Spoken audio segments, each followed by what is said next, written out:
नमस्कार मित्रों, आप सभी का अपने YouTube चैनल पर स्वागत है। इस वीडियो में देखेंगे लोकसभा में कहां पर कितनी सीटें हैं, यानी किस राज्य में कितनी सीटें हैं।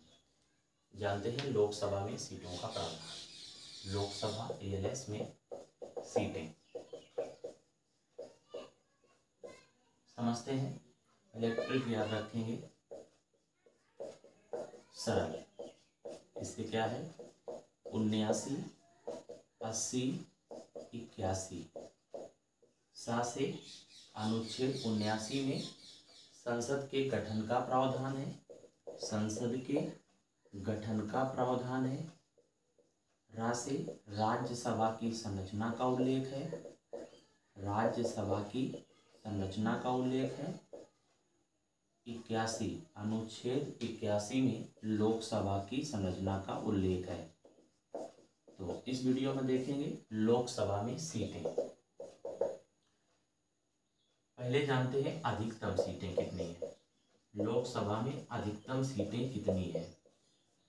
लोकसभा में अधिकतम सीटें 552 हो सकती थी। कितनी हो सकती थी?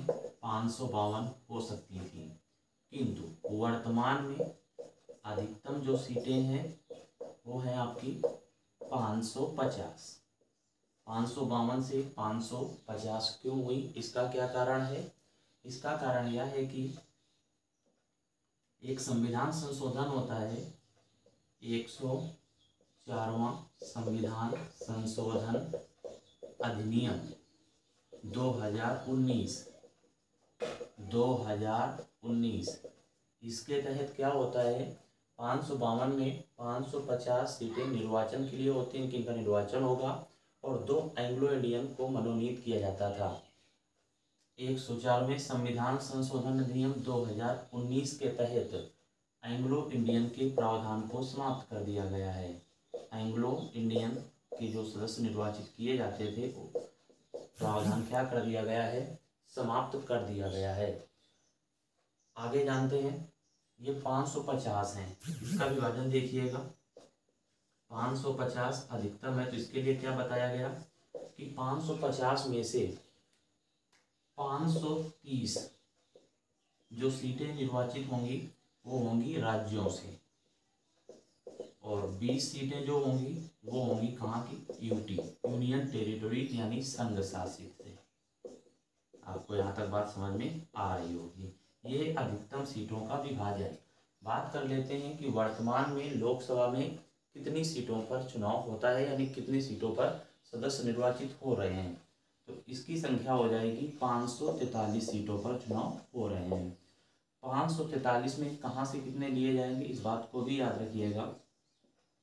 524 सीटें पर निर्वाचन कहाँ के लिए? राज्यों से होंगे, यानी 524 सदस्य राज्यों से निर्वाचित होंगे।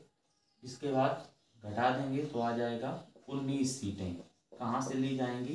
तो ली जाएंगी 19 सीटें आपकी ली जाएंगी यूटी से। यूटी बोले तो संघ शासित, यूनियन टेरिटोरीज।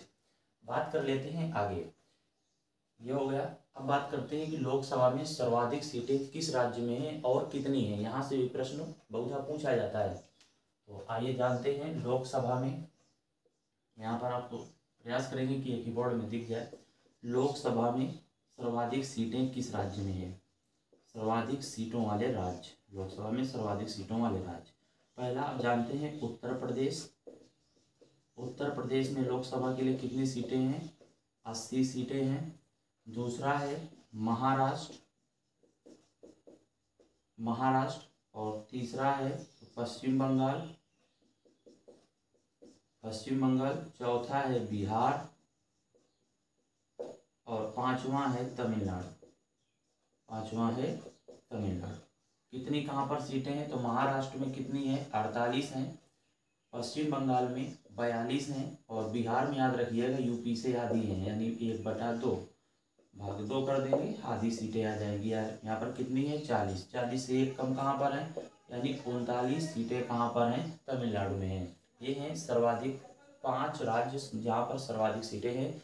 पहले नंबर उत्तर प्रदेश, महाराष्ट्र, पश्चिम बंगाल, बिहार, तमिलनाडु। ठीक है, आगे बात कर लेते हैं सर्वाधिक सीटों वाले जो यूटी हैं वो कौन कौन से हैं, इनको देखते हैं।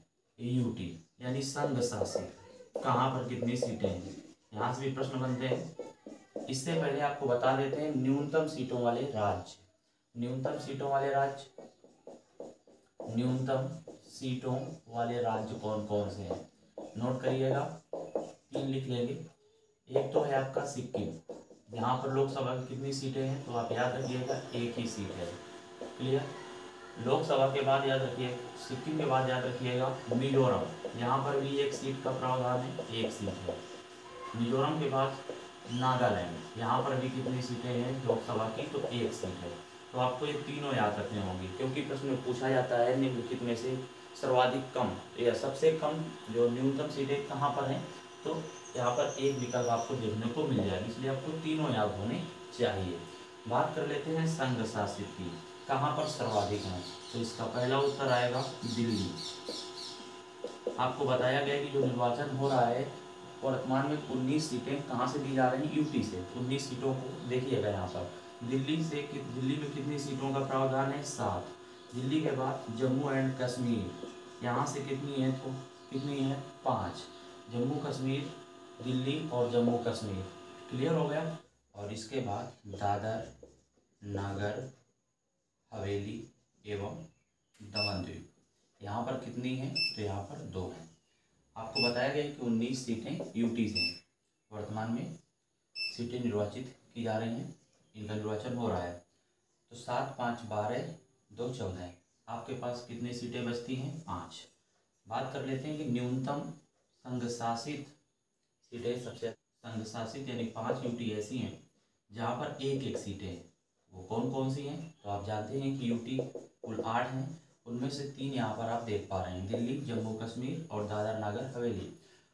5 यूटी से 1-1 सीटें याद रखिएगा। तो न्यूनतम की यहाँ पे जो समस्या है वो आपकी सॉल्व हो गई। आपको 3 याद रखने हैं और सभी जगह 1-1।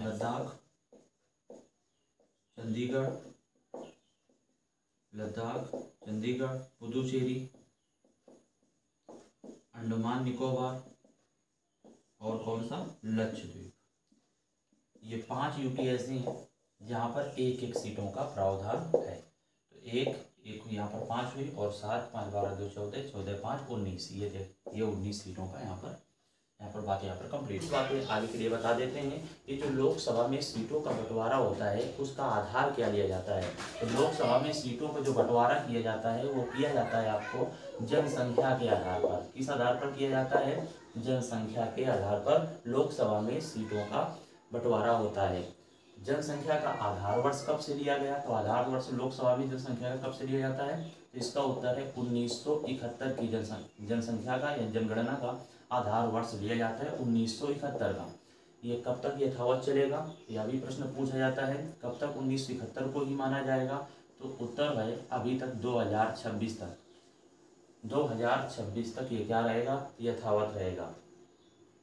2 महत्वपूर्ण बिंदु और आपको बता देते हैं। एक प्रश्न पूछा गया कि लोकसभा में एससी शेड्यूल कास्ट के लिए कितनी सीटें आरक्षित हैं, तो इसका उत्तर है 84। प्रश्न पूछा गया है, महत्वपूर्ण है।